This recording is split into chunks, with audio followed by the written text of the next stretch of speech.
53 of the Pittsburgh Nerd Podcast, recorded live at the Nerd Korner in White Oak, Pennsylvania. I'm Sean. I'm Ian, and this is the only podcast that says... This is the only fucking town where the franchise quarterback retires and the next day it falls apart. The only town. And we are joined by... by the Hummingbird. She is here. Here. It's very exciting. So how is everybody? Well, as I told Sean earlier, I have had a rough week. Yeah. So, but we're here. We're happy to see that you're here. It's always a pleasure to see you. Yeah. And You're welcome to come out and dine with us now. afterwards, yes. Go to Luch's. Get a pizza or something. Got the gabagool. Manja. Yeah. So, as I said, so what was it? Thursday, Ben Roethlisberger officially announces his retirement, which we all knew was coming, but it was still an emotional day. Friday, bridge falls in Frick Park. Unbelievable. As Biden comes in for an infrastructure. Yeah, that's the best part. Like as President Joe Biden is coming to town to push his infrastructure bill. Our infrastructure is falling apart. Yeah, our infrastructure is falling apart. I know, I read that. I was like, Yeah. oh shit. Now, was that a walking bridge? No. I don't even know where that's at. I mean, I know where Frick Park's at. Yeah, I mean, I know. On some part of Forbes Avenue. Yeah, like it's. I know where it's at. I don't know where it's at because I'm not overly familiar with that part of town. I don't frequent there, but like if that had collapsed an hour later, there would have been fatalities. Sure. I mean, it collapsed at 6:30 in the morning. There was only 10 cars on it. They were all okay. It was just minor injuries. That's crazy. That's the crazy part. Because like the way you look at the way it fell, like it didn't like. It didn't go like this. Yeah, inward. It just kind of dropped straight down. That's crazy. Can you imagine Yeah. being in a car like that? I can't even imagine. No. I mean there was a Pat bus on there. Oh shit. Yeah, that's the thing. That's what I was worried. Like, as soon as I saw it, I was working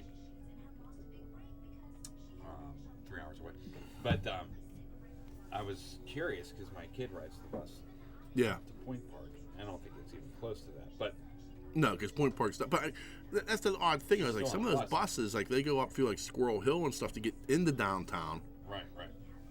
So it might go through Frick Park. I don't know. Yeah, I was like nervous. Yeah. I was like, I hope Anna wasn't on that thing. But yeah, it's freaking crazy. But then you find out like that particular bridge is owned by the city of Pittsburgh, and it was considered to be in poor repair. Well, And then like most of I think bridges are in. yeah, well that's what you're finding out. It's like it's not coming out like all these reports are like now suddenly being like publicized that like the bridges in Pittsburgh and Allegheny County are in really shitty condition. No, they are. They're horrible. And it's like in this. I remember the bridge going over to Portview for years. You could see through it. Oh yeah, like the 15th Street Bridge. Yes. Yeah, when it was interesting. Like I remember they were working on the Boston Bridge. It was under construction, and you knew the second they were done with that, they were finally going to shut that thing down. Yeah. And you were just waiting for something to fall through it, Yeah. like right into the yock. Because you can see through it. Yeah. And you're pretty high up. Yeah. You're not. Yeah. That's a death fall. Yeah. You know what I mean? Like that's pretty high up. And the worst part, like, where that bridge is, it's even more treacherous because the water's not that deep. Right. It's probably less than 6 feet, like in certain times of the year. Right. So like if you're in a car and you had gone through that thing, like you're not like hitting the water and then sinking. You're like hitting ground. Yeah, exactly. That water is not helping you at all. If anything, you just end up sticking out of the water. Right. Some of the bridges just make me I mean, I think it's in good repair now. Well, other than the fire on it. But they repaired that. The Liberty Bridge. Was it the Liberty? Yeah. That had the fire? Yeah. Oh, I was thinking of the, Or Fort Pitt. no, the bridge from South Side to go over to Oakland. Birmingham, okay, yeah. That's the bridge that makes me the most freaking nervous. Now, it's a wide bridge. Yeah. Very wide. And it's 3 lanes, I think. Yeah. But the thing that makes me nervous about it, number one, is it's very high. It's not like the Westinghouse. It's not that high up. But, I mean, it's high up. And number 2 is all they have is concrete barriers on the side. Yeah. Like, there's no wiring. That's the one that You know what I mean? the one that always makes me nervous is the Homestead Grays Bridge. Oh, yeah.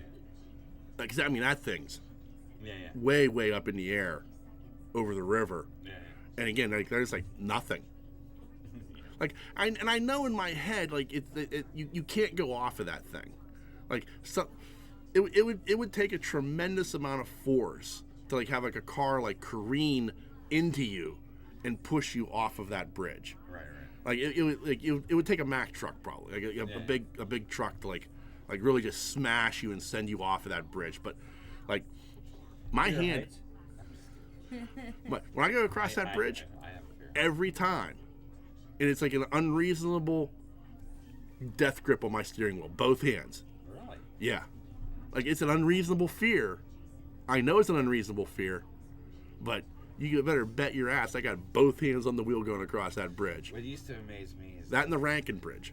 Rankinton. Yeah. I used to go down to when Dad lived in Mississippi. There was always two draws, Yeah. right? And it always amazed me the people that not jump the draw or anything, but it gives plenty of warning when it comes down. Yeah. Like when it comes down, it says, okay, ship's coming or boat's coming. Got to go up the drawbridge. So there's just like that, sort of like the time when on a railroad.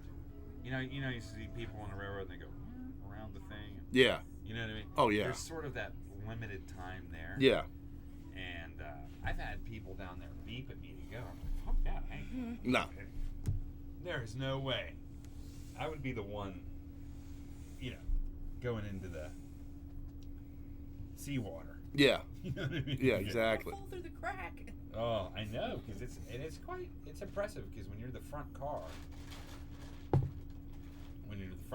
and it comes down and it bridges up, it's pretty impressive to see. Yeah. Something like staring at you in the face. Yeah. Like Inception. You know what I mean?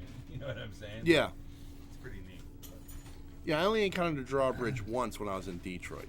But, They had a drawbridge yeah. at some point, and I was like, the fuck is this? Yeah. Because I'd never seen one before. My buddy Kevin's like, it's a drawbridge. And I'm like, no, I thought those were things that were like in Holland or something, No. They were only in cartoons. They're all over the South. Yeah. Well, down by the water. Yeah. But, But I mean, it's because geographically we don't need them. As busy as our rivers are, all of our bridges are higher. very high. They're very high up for the most part. So, like the geography of Pittsburgh helps. Where like in the South where it's flat. Also, too, I think the boats are different as well. Yeah. I mean, there's no mass boats going. Yeah. You know, But I mean, still, like I mean, you're talking if you're talking about a good tugboat, good sized tugboat. I mean, they're tall enough. But I mean, it's just the geography of Pittsburgh is such that there's plenty of clearance, so we don't have drawbridges. We have 400 some odd bridges, none of them draw. Right. You know what I none mean? of them. Yeah. But at the same time, I'm sure like down south where there's minimal hillage. Yeah. The Well, it's funny because I mean, years back they did it. Remember, they did that inspection of all the bridges. They deemed a lot of them unsafe, and they needed money, and that's when they started fixing up the Birmingham and the Liberty, and then they started fixing up the Boston. Yeah. I mean, not our way. Then they got rid of the 15th Street, built. Yeah. You know what I mean? But The problem is that was 30 years ago. was it? Yeah. And then they. But Yeah, I mean, they. I remember when they imploded the 15th Street Bridge. I was there with the fire department. Well, do you remember when they did the? Do you remember when Can I stop killing my room? they fixed? If somebody finds They knocked off the. They rebuilt the Greenfield Bridge. Yeah. Remember that? Yeah, I don't know. remember that. You remember that? Yeah, I mean, So they closed rebuilt- up part. They closed up part of the parkway to do that. Correct. Yeah. So wasn't this bridge like, Yeah. didn't anybody know about this one? Yeah. I mean, this dilapidated bridge. Oh, we'll just put it off until next year. Yeah. We'll put it off for 6 months. How did it even? How was it even? Like they have to do inspections, right? Yeah. So how did it even come close to being not shut down? I mean, you're talking of a city that has hundreds of bridges. 446. Yeah. See? Well, I mean, they got around it. They were basically with duck wire or barbed wire and duct tape. They were just kind of like they were running cables to hold it together as the infrastructure of the bridge dilapidated. They were they were literally jury rigging that bridge. I always thought the Jerome Street Bridge was going to go down. Yeah. Because, I mean, Jesus, they work on that sucker like every 5 years. I'm working on that Jerome Street Bridge. Yeah. Do you know what I mean? And I don't even know what condition the Mansfield's on. Well, the Mansfield, just 5 years ago that went under. I mean, I know they replaced the deck and everything. Yeah, and then I know the Clareton Bridge, they have to inspect that. Yeah. Just because of the amount of trucks that are coming from Yeah.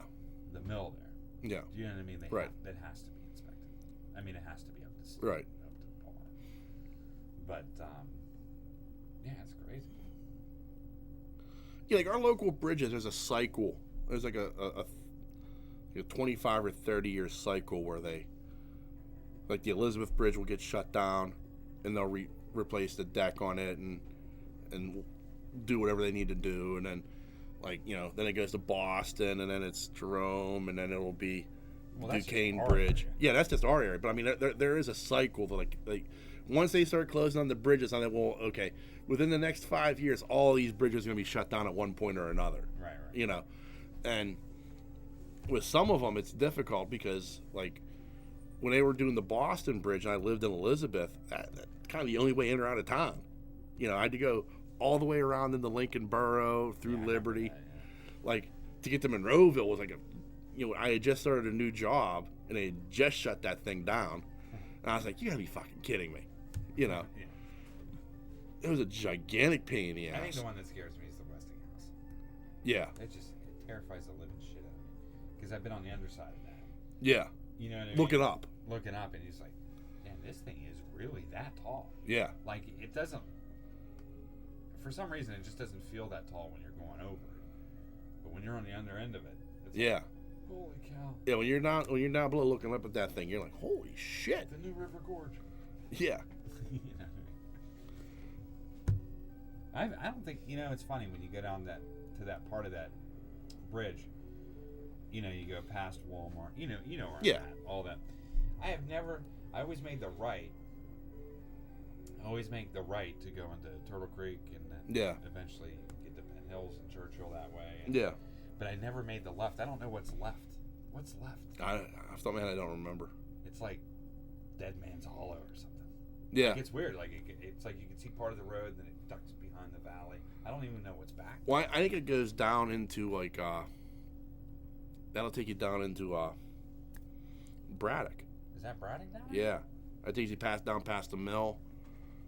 Oh, really? I Yeah. have no idea. I've never made the left. Yeah. Yeah, you don't want to. Yeah. There's a reason you haven't made that left. They're trying to fix Braddock up. Yeah. They were trying to fix Braddock for about 30 years. That was the funny thing. Like, the bridge had collapsed. They're like, well, it's over 50 years old. I thought, yeah, that makes sense. That's an old bridge. Like, it was constructed in 1970. I'm like, fuck. Some of these bridges were Yeah. constructed in like the 1850s. Oh yeah, like the Boston Bridge was like 1904. Yeah. You know. I'm sitting there one day looking, like, you can see like the dedication plaque. It's still there. You know, it's Right. like, you know, built in 1904 in honor of the esteemed mayor, you know, Howard D. Winslowboro or something. Yeah, right. Like, you know, what the fuck? That's like the Pittsburgh bridges. I mean, they're old as hell. Oh yeah. And they've been there forever. Then they opened up, years ago, they opened up the Jerome Street tunnels, right? Is that Jerome Street? No, not Jerome Street. What is that? Where are those tunnels that they opened up? Oh, the ones on the south side there. Like You always saw them on the side of the hill. yeah, I wonder, why is that all closed down? yeah. They were like it was like the road to nowhere. Yes. Yeah. And then they finally like completed the tunnel for some reason. Oh, they reopened them. They were open Yeah. at one time, then they shut them down. But they said they needed more. They needed more access to get out of Pittsburgh, I guess. Yeah, I think it's mostly for buses. I think it's mostly a bus route. Is it? Yeah, I can't remember the name of the tunnels. Armstrong Tunnel. Armstrong Tunnel. No, Armstrong Tunnel is the one that goes to from 2nd Avenue to the arena Okay. Yeah. or University of Duquesne. You know, like that way. Yeah. Yeah. You know, one of the few tunnels in the world that has a bend in it. Oh, it has a bend. Yeah. Yeah, but one of the few, like most tunnels are straight. That's one of the few tunnels in the world that has an actual bend in the tunnel. They're like an Armstrong Tunnel. Damn Irishman drinking. Yeah. Like, what were they thinking when they put a bend in that Our thing? ancestors were drinking on the I gotta have people excited. Look, local bridge and tunnel talk. Yeah. Well, welcome to this world-renowned international podcast about Pittsburgh bridge and tunnels. Yeah. Geography. Let's get away from that. Yeah. So, did you watch? Have you been watching the Book of Boba Fett? Oh, this last episode. Which is basically just nothing more than an episode of The Mandalorian, but still. Unbelievable. Oh, Did you watch it? You watch it or not? I have not, no. Have you watched the series at I all? am not caught up. I'm Ah. not caught up. Well, I haven't I- watched The Mandalorian yet. I am sorry. We're gonna spoil things for you. It's fine. It's not going to prevent me from watching it. Bryce Dallas Howard needs to start directing her own movie. Yeah. Like this is her third episode of Star Wars, The Mandalorian, whatever, that she's directed, Right. and it's the third. Just she knocked it out of the park. Right. You know, like she gets it. Some like, I you know, she's Richie Cunningham's little girl, and you know he knocked it out of the park with Solo. She needs her own. So they just need to say, okay, you know, here you go, make a movie, because you get it. Right. You know, This because is good, this episode of, I mean, it's Book of Boba Fett, but it was essentially The Mandalorian. It was phenomenal. Right. It was. It was pretty good. Like I've enjoyed the series as a whole. Don't get me wrong, but like, I like this episode. I mean, it's nice to see where Mando is at this point. Yeah, it's kind of sneak peek, I guess.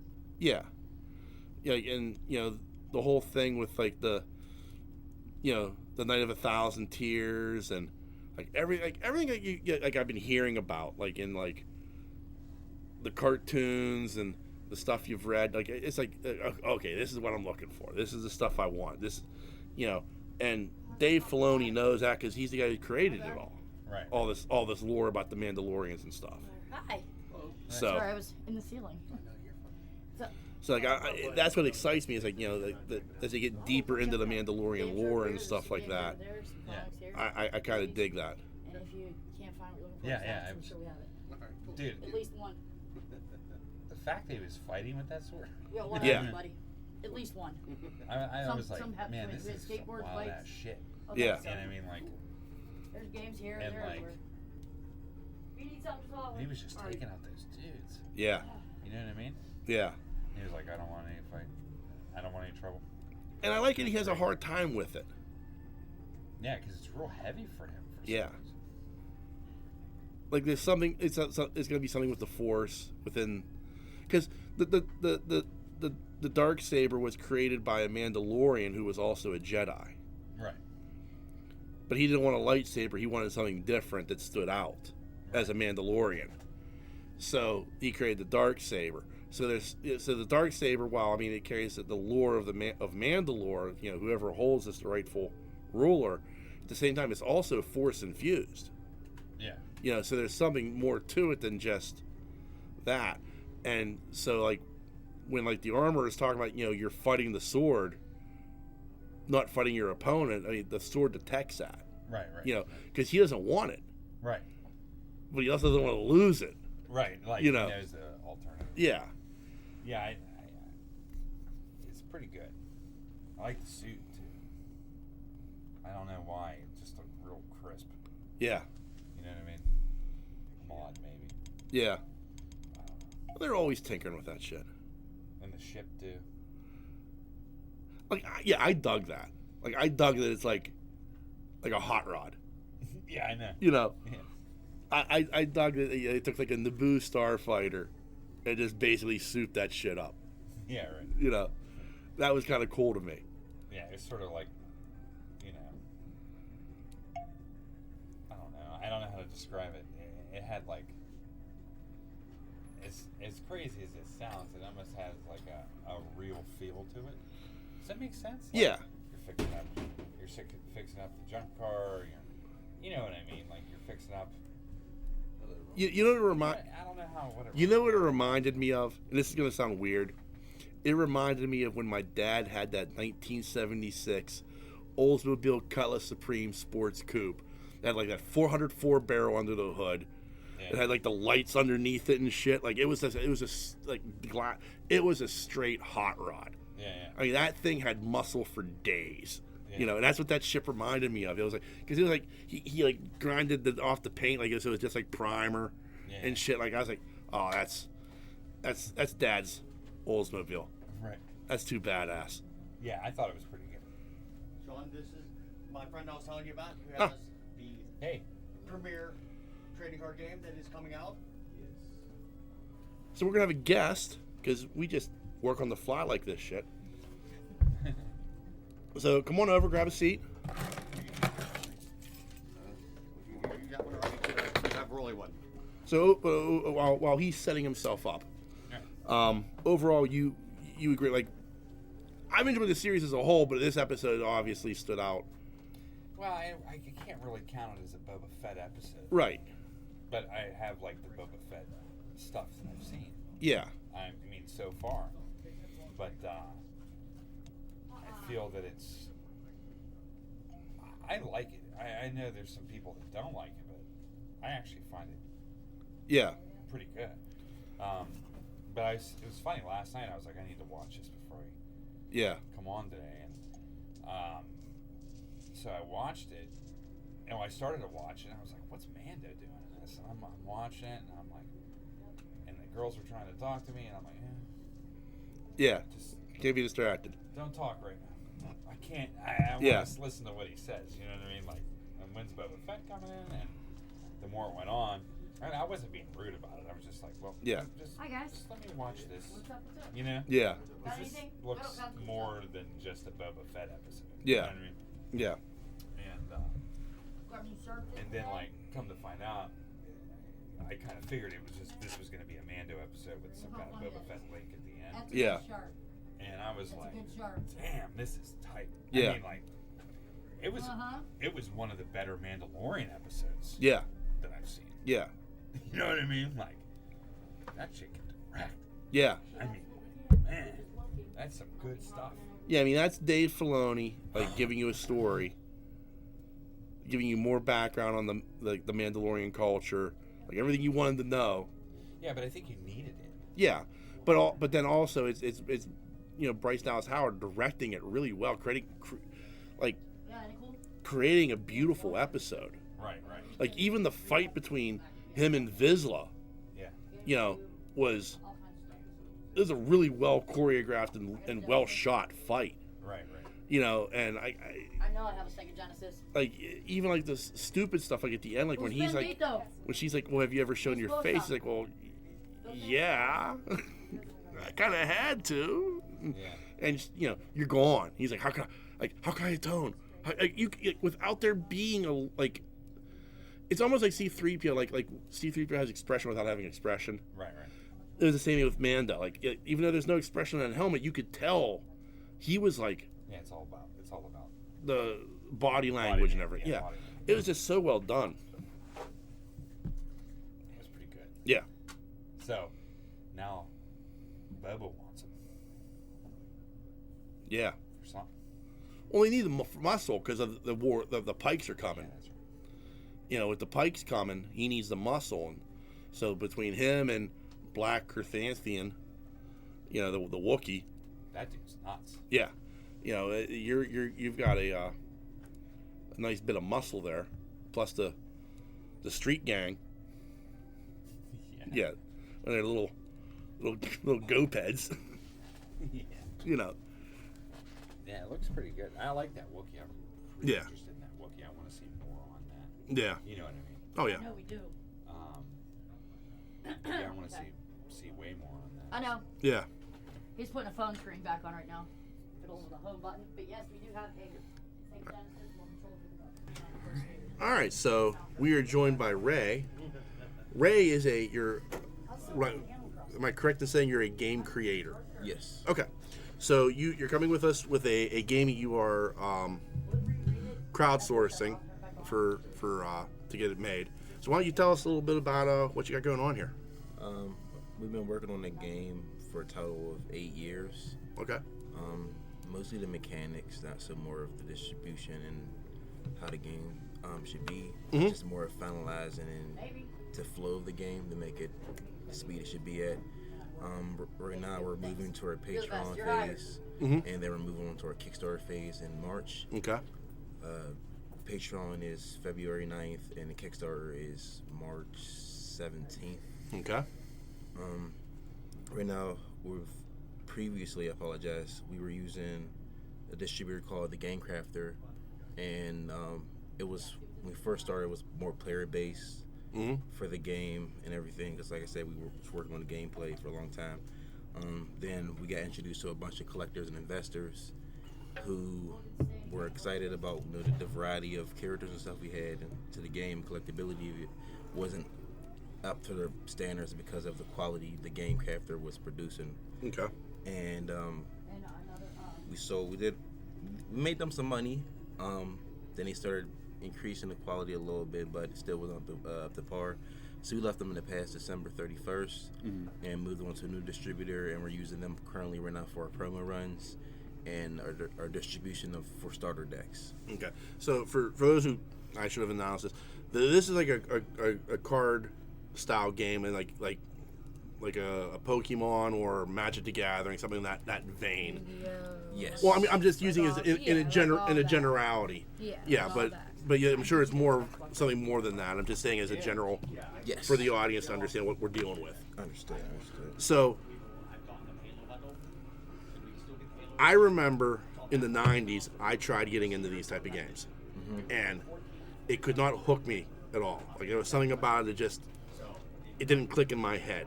I don't know if it was like how the cards play or whatever, but you're saying like not only like for a game like this, you have to have like two things going for it to really like be popular. One is the gameplay, but also the second is like the collectability of the card itself. Absolutely. I've been learning a lot and studying a lot. I really sold my soul to this. 7 a.m. mornings and waking up at 10 a.m. back up, routine the day over and over again, learning.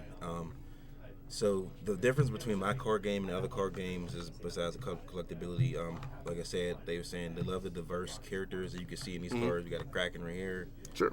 Completely different than this style, if we get like this, like the Pokemon crowd. Right. Then we got the Woofu right here, and then we got the Magic the Gathering style, like the real art. Right. Style, and but like I was saying, not only that, we have a gameplay where it's not only is like a card game, you're actually fighting, involved in fighting. a deck for me. So the standard card game is like, okay, there's a cost. I pay the cost, and then I can play a spell and then hit you with a spell attack. So there's that's in this game, but there's more element to it. So like I can keep shooting you with that spell attack, and then sometimes I can power up that spell attack, hit you in the air, then you come down here, fall damage, and then my next spellcaster can start attacking. So there's different fighting elements to the game that you can do, like you were playing an arcade fighting game, but it's also a card game. Okay, that's interesting. So like clearly, I guess different cards are gonna have different power levels. Yes. And so will like the higher the power level, will that make it a more rare card, or how does that kind of work? There's a rarity system. Right now it's legendary item is the highest rarity, Kaiju rarity, emerald rarity, and then rare, and then everyday. Those are Like base play cards. base Right. or commons. What else I want to say? The game itself, like I said, is different in those elements because I love martial arts. So I try to implement martial arts as much as I can to the game. Okay. So, like I said, it's a big diverse of characters. So you can be a martial artist or you can be a spellcaster. I got a Matrix theme deck in there with Morpheus, Trinity, and Neo's in the deck. So if that's what you want to run, you can run that. You see, I got dragons, got mermaids. I have a deck that uses yo-yos. I have a wolf deck. I have a boxer deck, and the theme is Muhammad Ali, Mike Tyson, and later on it's going to be Mayweather. So you can, based upon the characters, you can customize like a deck to be a certain type of deck then. Yes, every deck is fully Okay. customizable, but you want to run like if it says this, then you want to keep doing that to Right. make it flow together. And but everything's fully customized. If you want to run wrestlers with wolves, you can play your wrestlers with wolves. When we have different, like I said, all types of different art styles. This right here is one of our most popular style and only style is called the K Reapers. And that's my gift for you. It's a K Reaper playmat. Okay, yeah, that's That's cool. That's Thanks. one of one. These are called K Reapers. They're like chibi cute plush. Basically, like if a plush dog came to life and he was like a serial killer. That's the theme of this deck. And they run this little scythe that they attack with, and then it comes back if it gets sent to the discard pile. And the main theme of the game is a tournament style. I don't know if anybody's familiar with Dragon Ball Super. They had like a big tournament of power. Yeah. So it is kind of like a tournament of power.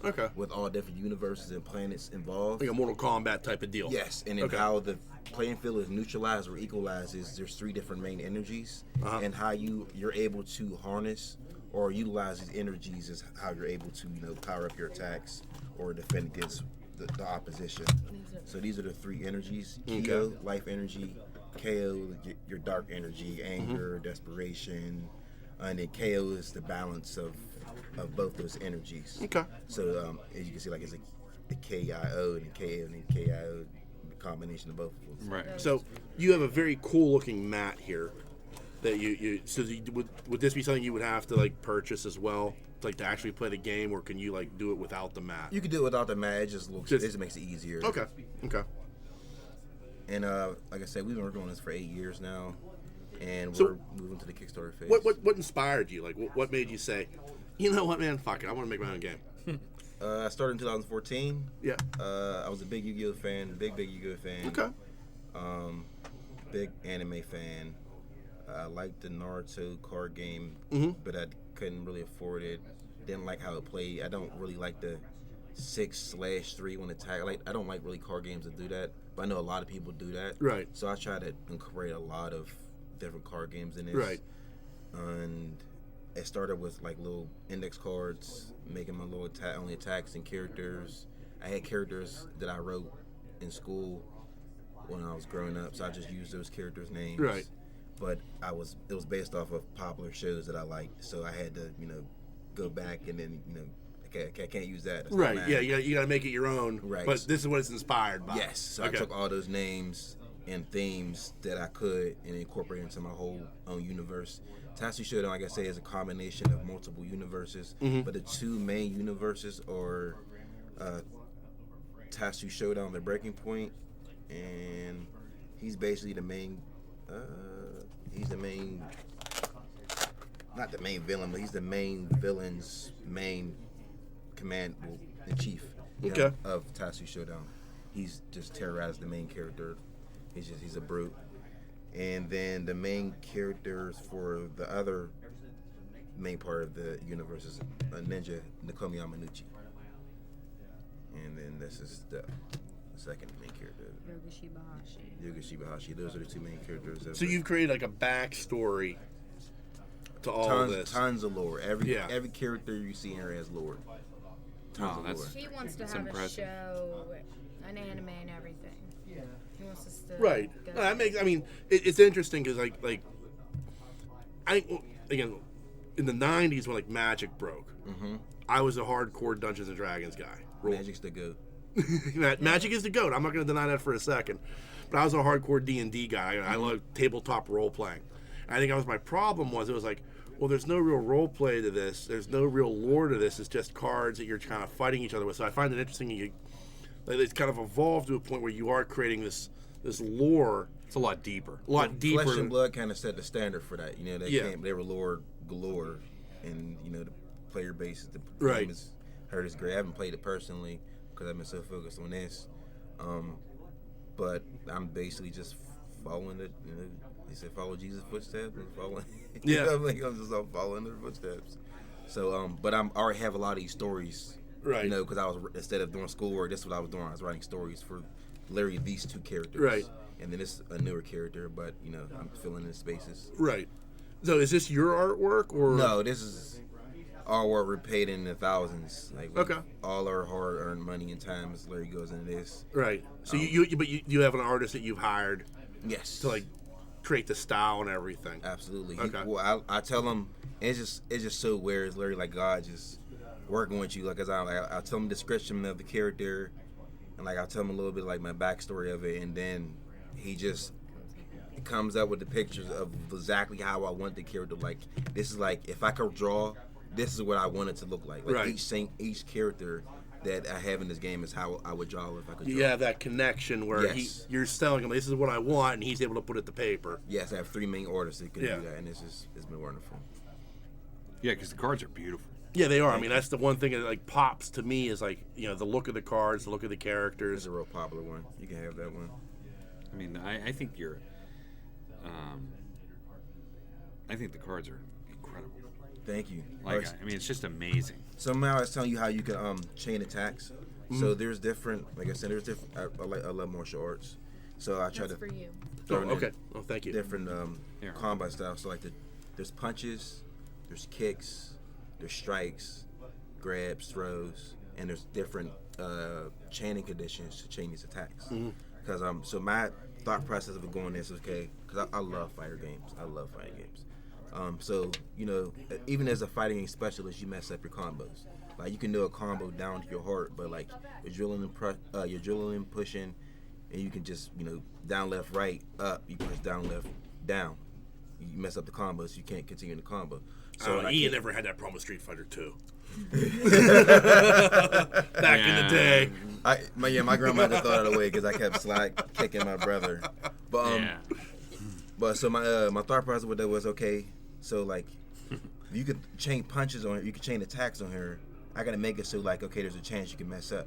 So even if an attack card says you can keep doing it, you have to roll the requirements Right. to keep doing it, which would be equal to basically pressing the button input for the combo.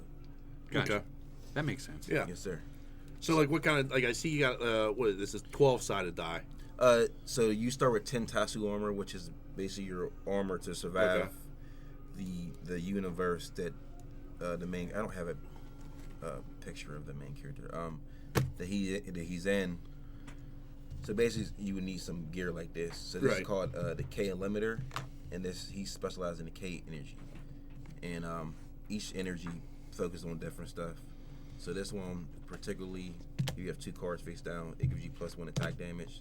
So you attack for 3 damage on the attack card and +1 damage to it. Okay. This one gives you more life, and then this one gives you more life and more damage because it's a combination of both of them. So, but to play the game, so you have to have the 12-sider. Well, Or a you 10, can or up to 10. 10. Or you 10. use two 6 die. Okay. Or but like, I guess common to use the 6-siders. Yes. Okay. But We're working on trying to make every player to get these dice. We love Yeah. players. We love our collectors too. But like I said, we came in there looking for players. So we're nothing but a crazy reward system. Right. We have our own cryptocurrency right now. It's called Tasuo stamps. Okay. So say like this is one of our more expensive promos. So this promo is $50. If you buy this promo for $50, you get 10 Tasuo stamps. Okay. So essentially, I apologize, 5 Tasuo stamps. So essentially, each one Tasuo stamp is worth $10 US. Okay. And then they can use that promo I just gave you. It's Uh-huh. worth 5. You can pay 5 Tasuo stamps to buy it. So for instance, they bought this for $50, then they can get that one for free, which Okay. will cost $10. Instead, Right. they can use 5 Tasuo stamps. Okay. That's And cool. then our players, if you win games, even if you lose games, we give you Tasuo stamps just for playing the game because we Right. want to get more players and whatnot. So I'm gonna give you a little more download in the combat. So once again, so either a punch attack to roll punch attacks, or to chain those, you got to roll an even number out of your 2 dice. Uh-huh. So I throw a punch at you, roll 10. 10. Boom, now I can throw another punch at you. Okay. If you don't have nothing to defend, you just keep punching them. Let's say I'm running a kick deck or I'm running a kick attack. The chain kick attacks, you gotta roll an odd number. So I'm trying to roll 8, didn't get it, so I won't Right. be able to chain that attack. Okay. Strikes attacks or 2 odds. I did strikes attacks because there's gonna be a lot of generic, and a lot of attacks are kind of like strikes. They're not necessarily punches or kicks. You know what I mean? Like you got a sword, Right. like a nunchucks, or whatever the case may be.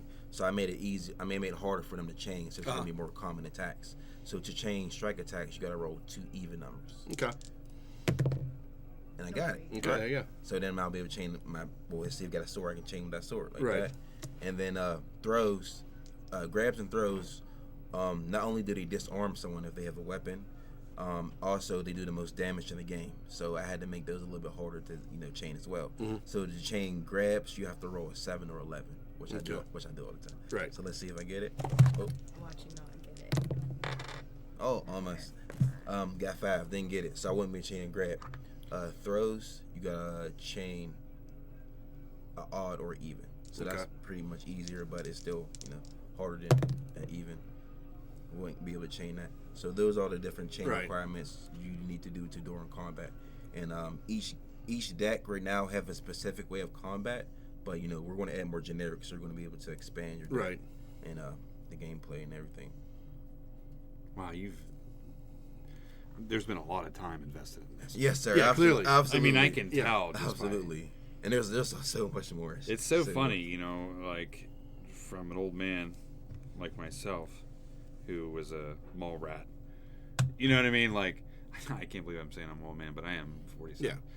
But I was a huge mall rat, so combinations at the arcade was something that, for a while, I even kept a book. You know what I mean? In my back pocket all the time. Mm-hmm. I mean, I was playing the original Street Fighter with weightlifting gloves on. I don't know if you remember the original Street Fighter had push pads. The harder you pushed on the punch the pad, the harder your hit was on the screen. That's how it was designed back then. Well, that sounds like my type of game. Yeah. So the original Street Fighter, before the buttons, were push pads. You remember those? Yeah. And the harder you hit that pad, the harder you punched on screen. So your strong punch or whatever, your large level punch, you had to pound that thing. I think why they got rid of it eventually is kids were breaking their wrists. Yeah. Right? Yeah, you were coming down on that thing. Right, yeah. And so... And that was the problem. You had to come down on it. It wasn't like it was at an angle where you could see. Wow. Because the sensor, you had to hit it right. So that's why you wore the weightlifting gloves, because it padded the punch, right? Yeah. But then it switched over to console. So I like the aspect of punch combos and like being able... You know what I mean? Like... Because that's the world that I was the mall rat, and that's where I started on 1, went to 2, Mortal came out, Mortal Kombat 2 came out, Killer Instinct came out, KI was probably one of the best games I ever played in my life for that time period, and then I mastered Saberwolf and Jago and all those guys, and then I mastered believe it or not, and that's what he's telling me about when he's telling me about Street Fighter. Yeah. I mastered Johnny Cage, but wasn't my favorite character to use. But if there's an idiot on the console, I'd take him out with Cage, because all I'd do is block him in the corner and just keep. Oh my God, I already Oh my know. goodness. And I'd crush him. I mean, that's on a console. That's all you had to do. Once I got him in the corner, he was mine. That was just as annoying as the Liu Kang constant low fireball. Correct. Yeah. But that hit, this one, I can take anybody out on the game. Then the ball puncher. Yeah. Yeah. But I mean, that was just. But that's the world I come from. So when it's, I feel like you've translated into this. Absolutely. You know what I mean? You can literally, you can even tag characters out and. Yeah. And Minus clash gauge. Yeah, like there's a little combat make gauge your in it. attacks, like a boost your You can attacks, boost your attacks more up, damage. and then there's different like height damage. You can hit people up and do combos on, and Right. then get height another person 1, come height in. 2, height 3. That's awesome. Yeah, they always made fun of me at the arcades because I'm left-handed, so I would always go to the game and you remember I would cross my hands and play the game like this, like for uppercuts for Street Fighter and stuff like that. Kicking butt like that. Yeah, that's how I played the game. He was a killer. Wow. He was a killer back then. I watched him. I was like, because even I laughed. I'm like, what the fuck are you doing? He's like, Yeah, I had to cross my hands in order to. I'd be able watch to him get like knock out 3 fools. They'd be like, and then they started taking him seriously. Yeah. Then they're like, okay, he knows what the fuck he's doing. Yeah, because as soon as I crossed my hands on the board, I mean on the console, they were like, "Dude, is this cat?" You know what I mean? It was Sir, like, I ain't heard you mention Tekken not one time. What's that? I ain't heard you mention Tekken not one time. No Tekken fan. Oh no, over I here? played Tekken. Okay. I wasn't that's- that great at That's what I it, like to hear. I was in concern. but it was like, it was weird. It was sort of like that. Oh my god, my brother's best friend. Long story short, my brother's best friend. He was 14 years older than I was, 15 years older than I was. Mm-hmm. But his best friend, growing up, was a manager in Aladdin's Castle, which is used to be a chain of arcades and malls. And so what they would do is they would go burn in the back room, and they give me a whole Crown Royal bag full of tokens. And so that's all and so they burned and they come out and play, but I played for free every summer for 10 years. And all I did was I just hung out in the arcade. My dad lived in Beckley at the time. And that's all I did was play. Between fighting games and pinball. Yeah. Those are his two. I can play on a quarter for about, now it's not a quarter now. Yeah. But I could probably play on $2 for about 3 or 4 hours. Yeah, I've gotten to that point. I've never gotten into tournaments. So we talked about it about 3 years ago, me going into tournaments here because they have one here. What's your high score in the computer one? What's that? What's your high score in the computer one? What do you mean computer one? There was back in the day. There was a standard computer pinball game. Oh, like on a console? No, like on a Windows computer. Oh, never played it. I play live pinball. Yeah. There is a difference between because with a live pinball machine there's a feel to it that you don't get. You can be good at it, but there's just a feel to a live pinball machine that a computer can't create. I can go to. There's certain ways to bump a machine without tilting. You have to know your limitations on where you can bump. Yeah, you have to feel that. It's a whole art form, really. Yeah, I'm listening. And that's crazy. Most amateur pinball players, when they go, not amateur, I'm not saying that, but most people that are just trying pinball for the first time, if you see the flippers, they do this the whole time. That's not how you play. Your pinball flippers should be like this. Do you know what I mean? They should be opposites all the time. That's how you save all the balls. You saying 4 hours on home court advantage or 4 hours anywhere? I could probably go anywhere depending on how bad they jack the back up. Yeah. See, when you go to a pinball machine, if it's up like this, that's about normal. When they want people's money, they jack the back up like this. That way the ball falls quicker and straight down in the middle. But it messes with the pendulum for the tilt. Yeah. So that now that's more sensitive. Right. You don't have that bumping ability like you do if it's a flatter surface. Yeah, but I can pretty much, depending on the game, like if it's a good game,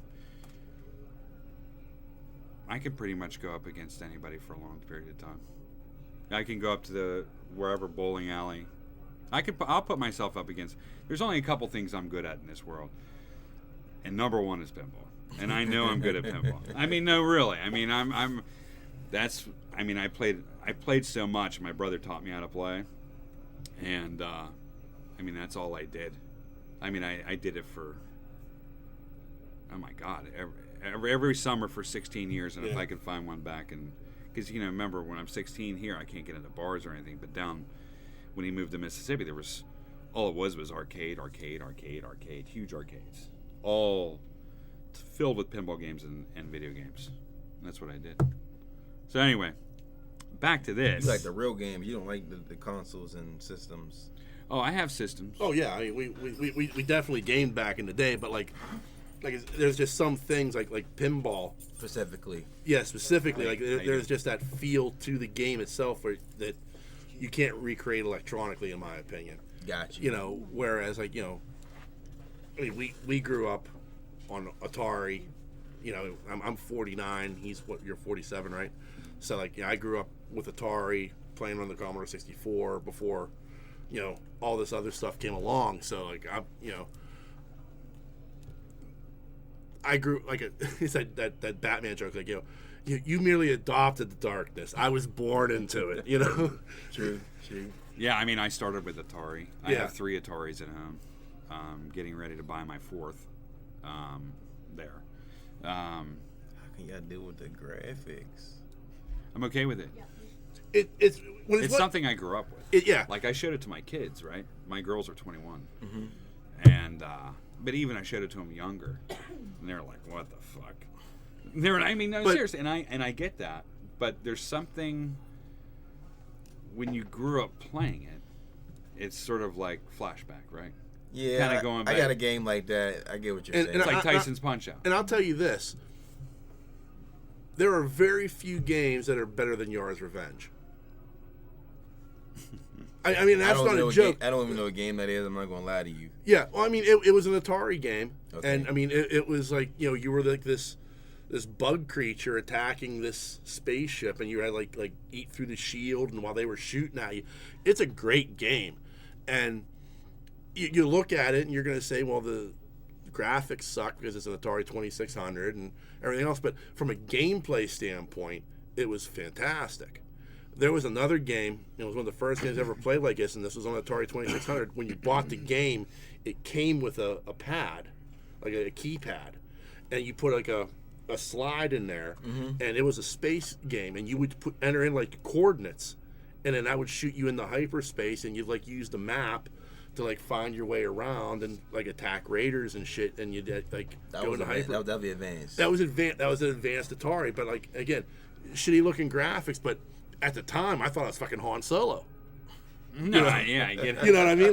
That was I would go down in the middle of the night, 2 o'clock in the morning, because nobody was awake, and I'd go down, I'd leave all the lights off, and I'd turn on the Atari, put that game in, and I was like fucking Han Solo going around attacking the Empire, and entering coordinates on hyperspace, jumping from place to place.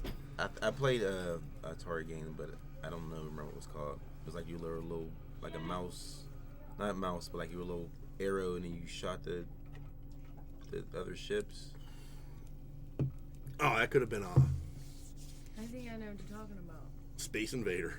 That's probably what it was. Yeah, probably Sounds Space. about right. Yeah. Played that when it was real young. Oh man, That game was real fun. I mean, that was in the arcades. That looks the exact same way. I mean, it's funny. I mean, Atari's I've played. I mean, I had Nintendo. I've had almost everything. Dreamcast? Never had Dreamcast. That's the goat. How'd you have Dreamcast? That's what my kid says too. She's like, "Dad, you gotta get me a Dreamcast." I was like, It's the first online game system, for my knowledge. If I could It was. find one. The problem was, my problem was, Sega had burned me so many times at that point, because I had a Genesis, and I had a Sega CD, and then I had the one that came out before the Dreamcast, Saturn? the Saturn, and by the time the Dreamcast came out, I'm like, you're not sticking with it.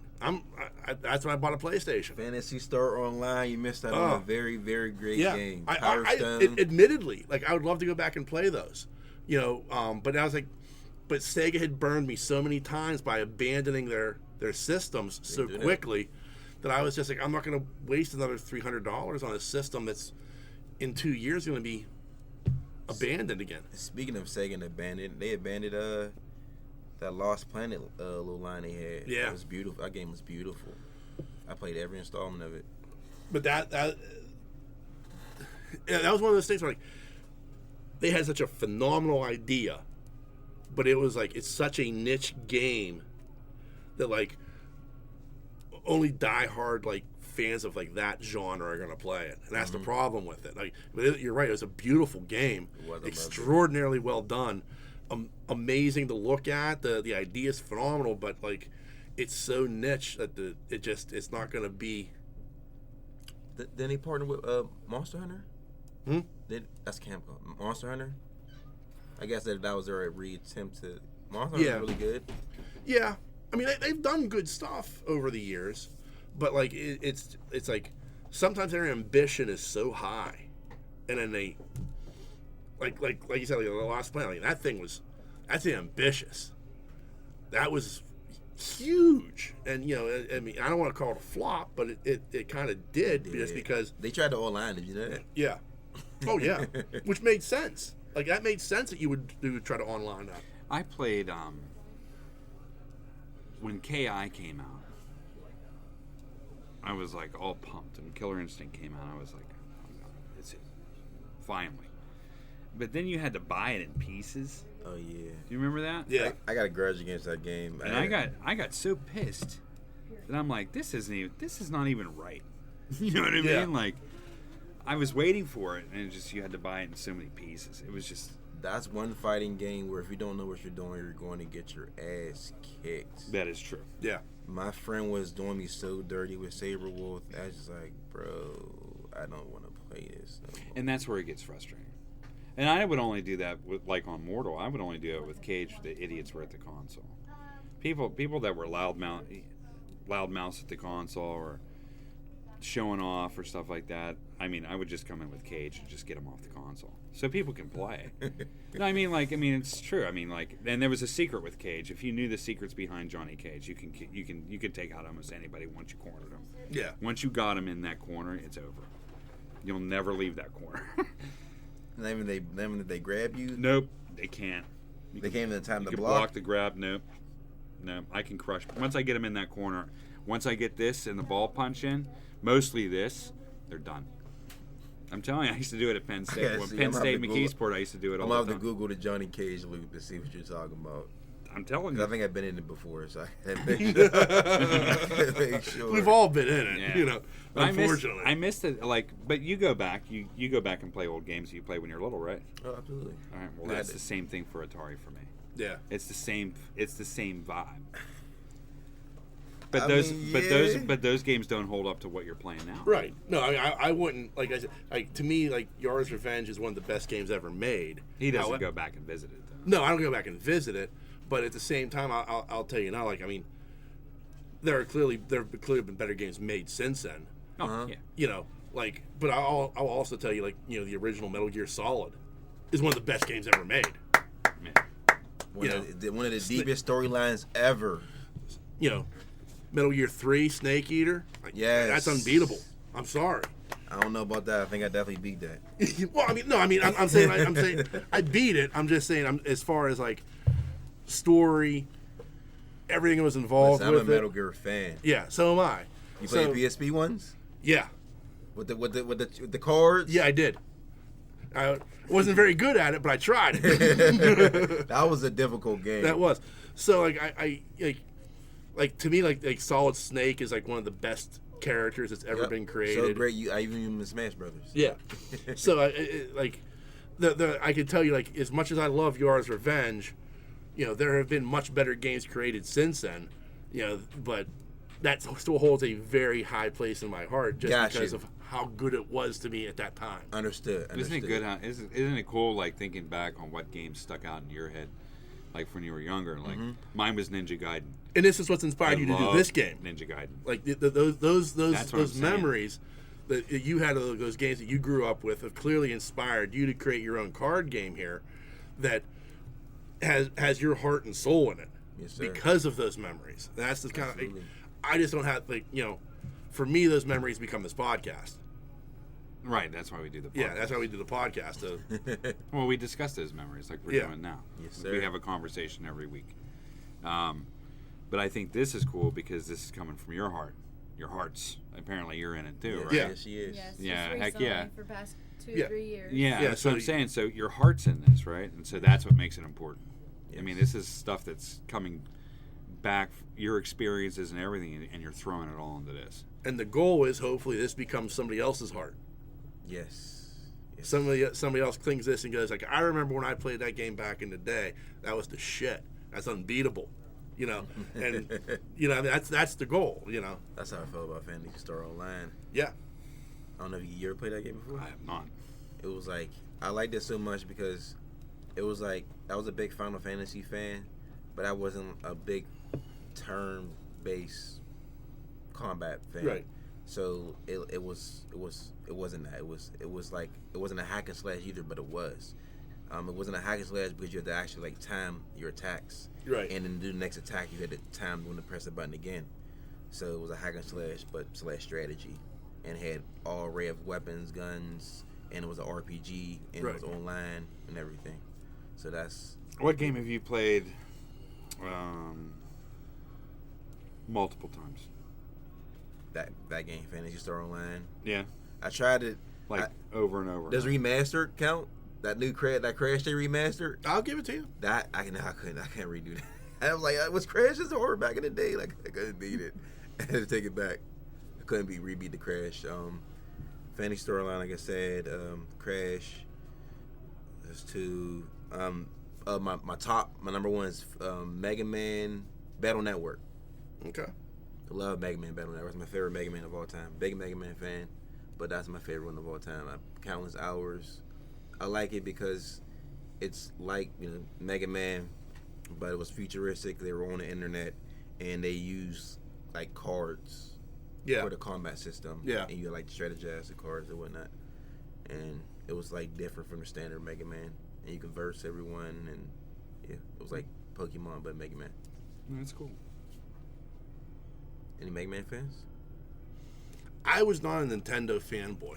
Like I skipped. Whoa. Originally, I played Mega Man. Whoa, what you mean by fanboy? Like- What you mean by that? I have never owned a Nintendo game system. Really? Really. I didn't know that Yeah, I didn't. because I had Yeah, a lot of them. like I borrowed a buddy's to play like Super Star Wars and Super Empire Strikes Back. But like I never owned an NES. I never owned a Super Nintendo. No Mario. No, I suck at those types of games. No Star Fox. No, Metro. Metroid. Even know Metroid. No, That's like a sheltered life. Interesting. My heart hurts, bro. I don't know why I Like didn't legit. know that. I mean, we both hurts. had our own systems at our Yeah. house. Like I was raised Jehovah's Witness, and I still played it. I mean, I was a Sega guy. Like I was playing Sega Genesis because I could play Madden on that. Like that was like my Oh. like Man, that and NHL '95. That was like my jam. Like I played the shit out of NHL '95. Sega. Oh, you beat that Lion. You didn't beat that Lion King though. No, Yeah. no, I didn't play. You didn't beat that Batman and Robin. You didn't beat that Batman and Robin game. No. 4 kids come in here and say they can get past any game. They spent all day trying to get past level 3, because that's what each one of them $100 store credit if they get past level 3 of the Lion King. 9.5 hours later, not one of them made it past that level. Yeah, Might be the hardest game ever. Like there was a game on the Sega Genesis called Shadowrun, which was based off of a role playing game I played. It was like the whole thing was like it was like the future, but like there were orcs and elves. okay. Plus there was also like techno mages and people who like net runners who would like plug the brains into the internet and stuff. It was like this crazy ass fucking game that I played as a role playing game. But when they came out with the video game on the Genesis, it was bonkers. And I played the shit out of that. It sounds kind of like Golden Axe, maybe. A little bit, yeah. You like Golden Axe? I played Golden Axe on Sega. I had Sega too. Yeah. This your best friend? Who? Y'all It's my We're cousins. Your cousin? That's your are cousin? brothers. Yeah, we're cousins. That's your cousin? He don't like golden eggs? Oh my goodness. Streets of Rage? I was not big into the fighting games. Okay. Okay, like when I went to the arcades, like when we go to the arcades together. Oh, arcade games. Okay, Yeah. arcade games. Like Got you. when he would go to the arcades, he'd go to play pinball and he'd play the fighting games, and I was going and playing like Afterburner and Spy Hunter and shit like that. Spy Hunter is the card. Yeah. The card. That. Yeah. Like that's the kind of stuff I was playing. A pole position. I was big into that type of stuff. Double Dragon. I played Double Yeah, Dragon. he was playing Double Dragon, and the one I did get into a little bit was like Contra. It was like you were going. It was like the map was like you were looking down at the map instead like you were running up the screen like this, and it was just like shit just trying to blow you I up. can beat that on a quarter. Yeah, I know what yeah. you're talking about. That's the one. I mean, that's the game that created the Contra code. Yeah, the Contra code. Yeah, We talking about old I played 720 a lot too. yeah. But then with like the Sega CD, I had like the Star Wars game. Okay. Like, that was the stuff I was into. Like I even got into like a little bit of computer gaming at the time, like with X-Wing and TIE Fighter when those came out back in the '90s. But Not into violence. no, Got you. Okay, I understood. yeah. But like even like I played a little bit of that.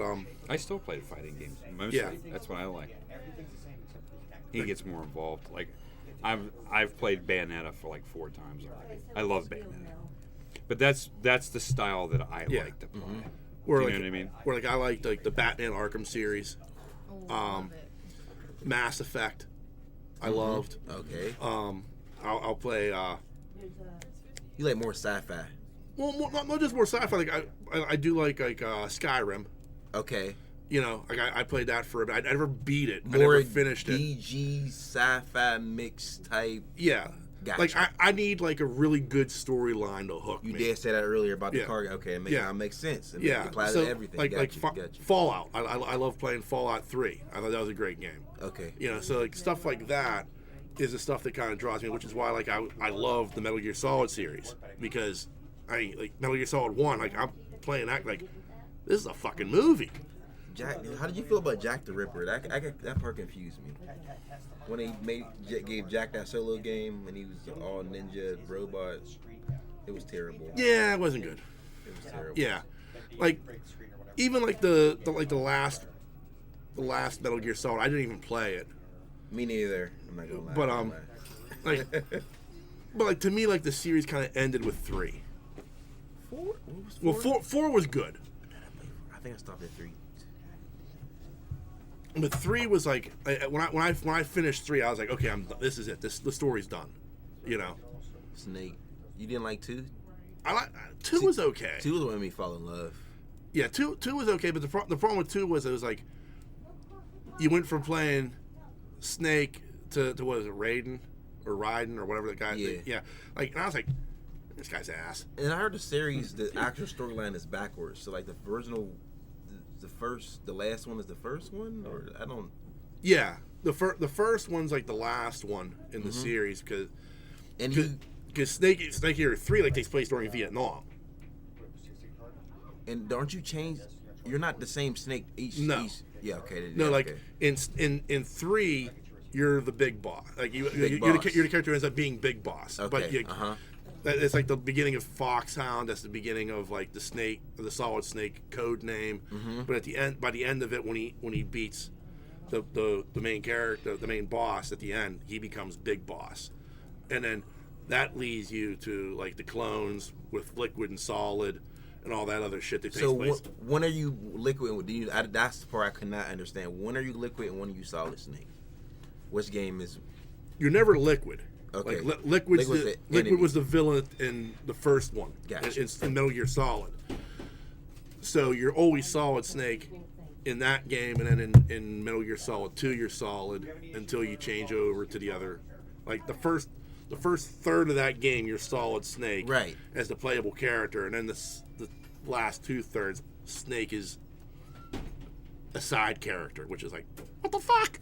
Right. Which is why people don't like that game, is because you wanted to That's play when they as- introduced Jack, right? Yeah, Okay. yeah. But so like it's like the the games are trying to like those card games and like the other one that they play on the PSP is trying to show like the formation of Foxhound,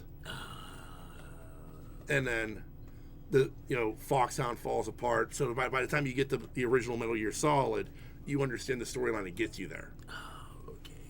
Thank you for that clarification. Really appreciate that.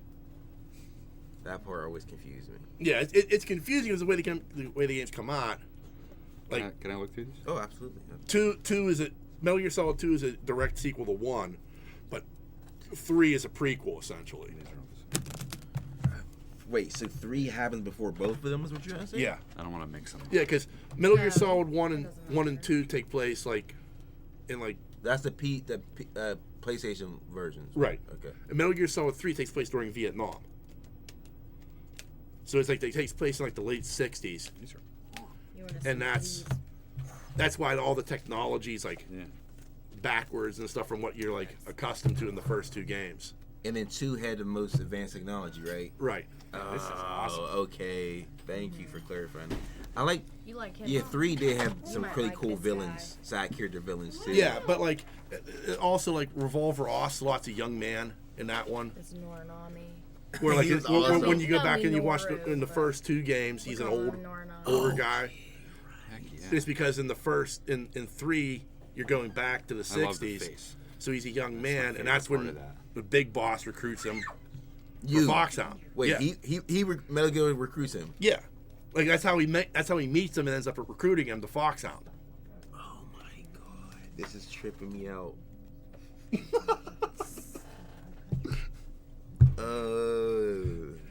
Yeah, this is really good. I was born in the darkness. You merely adopted it. It was just so incredible when you go against a Metal Gear and you're like, how is this human about to destroy a Gundam? Like, Oh, that's the crazy thing. Like, so Snake is like, Snake, Solid and Liquid were like the clones of the big boss, who were enhanced genetically, which is why. that's where Captain America got his. Yeah, but that's why Snake's able to do the things he's able to do in those first 2. And then 2 is when he's kind of old, right? That's Yeah, and then he's like, I noticed that's when his roll was a little slow. yeah. But the great thing is, like, the Solid Snake character is based off of Kurt Russell's character in Escape from New York. I'm off the watch that. I didn't know that. Yeah. I didn't know You've that. never hold on. You've never seen Escape from New York? I don't think so. Oh. Yeah. Go watch Escape from New York. Okay. It's one of John Carpenter's best movies, and Kurt Russell. I mean, it's dated. Do Yeah, not it's get me dated. wrong. If you get past the fact that it is a little bit of a dated movie, Yeah. it's a phenomenal story. Almost lost. And the character is, I mean, he's got the eye patch. He talks, yeah, whatever. I mean, he's like you're gonna watch and go, that's fucking Solid Snake. For an old movie. A lot of that things. was Another thing I like about the Metal Gear, how it was how it had like I love this. a lot of undercover government conspiracy stuff in it and whatnot. So is that movie about that too? A little bit, yeah. Because the premise is New York is no longer part of the United States. It's a prison. They enclosed New York. Yeah, they've enclosed New York and it's a prison. Oh, And the president is on his way to like a Geneva convention to give this speech, and the plane goes down in New York. Inside of New York. So they take Snake Plissken, played by Kurt Russell, who's like this super mercenary that they've captured. They say, we'll give you your freedom if you can go in and get the president out. So he goes in. oh yeah, the dude got a whole mission like that on Metal Gear, and he has a heart attack Yeah, and dies. yeah. Does that happen in the movie? No, Okay, but I don't want to give it away. But Okay. I mean, it's phenomenal. It's a great movie. Who was that ninja in 1? Oh god, I can't remember.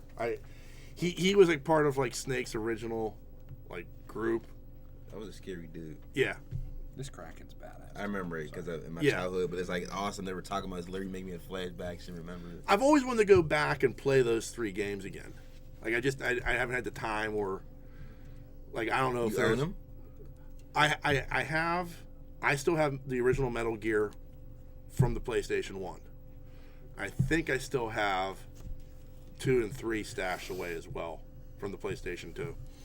But I just never have had the time to like go back. Those are They are lengthy games. They are lengthy games. But they're fun. Very fun. Yeah. Did you always go to sneak approach, or did you sometimes be running gun? Oh, there were like I would always try to be stealthy. Right. Like I would try like really hard, like because this is what I'm supposed to be doing. Right. But at some point, I'm just popping. Exactly. Like, fuck it. Oh, them cameras, man. Good times. Like take out 3 guys, hide behind a building, wait for the alarm to go down, and kill 3 more people. Swear. Yeah. Like The boxes never worked for me. Never. Maybe it was like for a Pacific mission, but like if I try to do it like as a stealth. every once in a while the box would work. Like, but it'd be like you'd have to like the guy would have to be so fucking dumb. Like you have to do it in a spot where it made sense too. Like if you're like in a cafeteria and you just hit in the box, like the guy's coming over and kicking it. Right. You know, but if like I was in an area where like, okay, this looks kind of like a storage place, box. You know, and I'd like let it go. Mm-hmm. You know, so like there were spots where it did work. Right. But yeah, I think 2 had the most vicious cameras. Yeah. For sure. And it like a little floating little propeller thing behind it. Yeah, the drones before drones even fucking I existed. swear, like ahead of his time. Each game was ahead of his time. Oh yeah. Beautiful game. All right, so where can they find your business? Like where are you at on the web so people can like, you know, you have a Twitter account, Facebook? Our Twitter is not popping, so we are not on Twitter. We have a Twitter, but we're not active on Twitter. Instagram. Discord, Facebook. And we have a Tasuo Showdown LLC.com website where Okay. you can purchase starter decks. Okay. And they award you 15 Right. Tasuo stamps, which would be equivalent to $150 US dollars. So if you guys will write that stuff down for me, Absolutely. I'll put it when I post the show. I'll make sure I put the links in and stuff. Thank you. So you said the Patreon starts in February? Yes, February 9th. And that's one crowdsource funding, and then you start the other Kickstarter March 17th. March 17th. Yes. Okay. So two different crowdsourcing platforms, Patreon, which I think is interesting because that's used by a lot of podcasters, but also You got one? I don't know. We run this thing on a shoestring. I don't, you know. Okay. Creating bonus content would be difficult. He's a busy man. I mean, if you guys been on the earth, you know, longer than most people, there's definitely some guys' advice you can give somebody, whether it's game industry, sports, or whatever, you know what I mean? I don't see why you can't do it. I learned a lot today just from Metal Gear. Oh, there you go. You know what I mean? It's just some form of information. This is my hobby. Uh-huh. Like it's a hobby for me. It's an excuse for us to get together once a week. Like, would it be great if someday it took off and you know this is what I could do for a living? Sure. I'm not counting on that. I'm just looking to have fun. You know. Understood. So It's a way for us to keep connected, yeah, and we've been doing it for how long? and we'd have this conversation anyway. So why not just put a microphone in front of us? We were having the same conversations when we were 6 and 7 years old in my Graham's bedroom. Yeah. We were recording each other on old Right old cassette tapes. You were putting in Wow. We were recording not like this, but what I'm saying Yeah. is I know like what you mean. we've been doing it forever, so it was very natural for us to Right. do this together, just to have a conversation. That's our whole goal. Yeah. It's just like you know. It's not scripted. He has an outline. Yeah, I have an outline, and half the time we throw it out and talk about whatever we But talk like about. today, we went into old games and video games, and aside from your game, but we talked about the past. It was like a conversation, right? Yes, it was an And that's awesome the whole conversation. goal of our podcast. Yeah. Thank It's you. just to chill and Thank you. talk. You guys are Nerds, awesome. find the natural environment. Yeah. Nerds, the natural environment. Yeah, that's Exactly. Yes, we are. So yeah, I mean, for me, it's like to do a Patreon like feels like weird to me. Like we years ago we did a crowdfunding to like update the equipment because we started off just recording this on my phone. Yeah. So like the microphone and this laptop we got like 7 years ago from a crowdfunding, and that felt weird. Like I felt weird, like hey, can you give me money so I can, do my hobby, So it feels like a weird thing for me to like do that, which, I mean, it shouldn't, but that's kind of like, that's just me, you know what I mean? So, and that plus, like I said, like with the Patreon stuff, like we'd have to like do like bonus content of some type, and because like other podcasters do it, that's what they do. Like they have Patreon only like shows, episodes. So like if you subscribe to their Patreon, you can listen to these extra episodes. Patreon. That they do. I mean, you got a Pirates, so you probably know something about the Pirates. You can. Oh Pirates yeah. Sunday sports. Right, easy. Oh, I mean, yeah. I know a lot of sports. Not like that.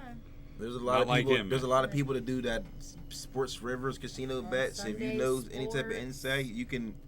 That's a Oh, channel I right am there. not being responsible for anybody's money. Listen. Listen. Do not follow my gambling advice. Please don't. That's why I don't gamble. But no, I get what you're saying. It's just it's something that like it's extra work, and like I the second that this becomes work, it's no longer fun. I always want it to be fun. That's with what it is with me. This I can see where you it's fun, but it's work because you're hoping this becomes something bigger. Next big thing. But even though it's work, he still doesn't see it as work. Right, exactly. Yeah, he Exactly. I just get what you're sees saying. But like That's everybody, kinda you already job, know That's- about them, then it's not work to you. It's just No, you're it's not, but like, But if you get like You do set something you love, you dates never and work stuff, there. that's like Right. work. Yeah, Yeah. I get you it. start talking about the Pirates, then well, you know as well as I do, talking about the Pirates is work. Come on now. There are two things being from Pittsburgh that just break my heart every single year. That's the Pirates and the Pitt Panthers, either football or basketball, or both. So I just live with that heartbreak. That's work. definitely unscripted. Exactly. Exactly.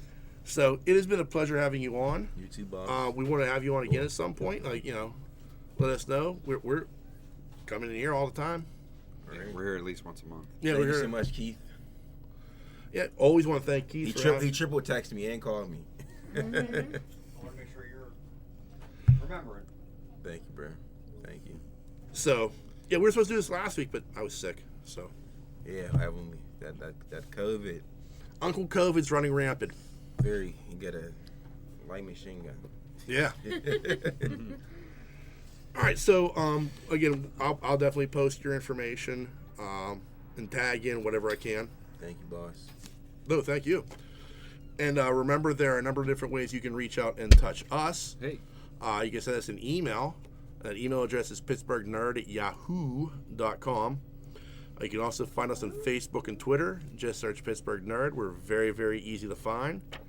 We are on a number of podcasting networks. You can find us on the Tangent Bound Network, the Weeby Geeks Network, and the Pod Breed Network. Just give them a Google search. You'll find all the other great podcasts they have to offer. And always want to thank you, dear listener, for taking the time to check us out each and every week. I can't thank you enough for your time and or patience with our hijinks and or shenanigans. And on that note, the dreamer has awakened. Peace.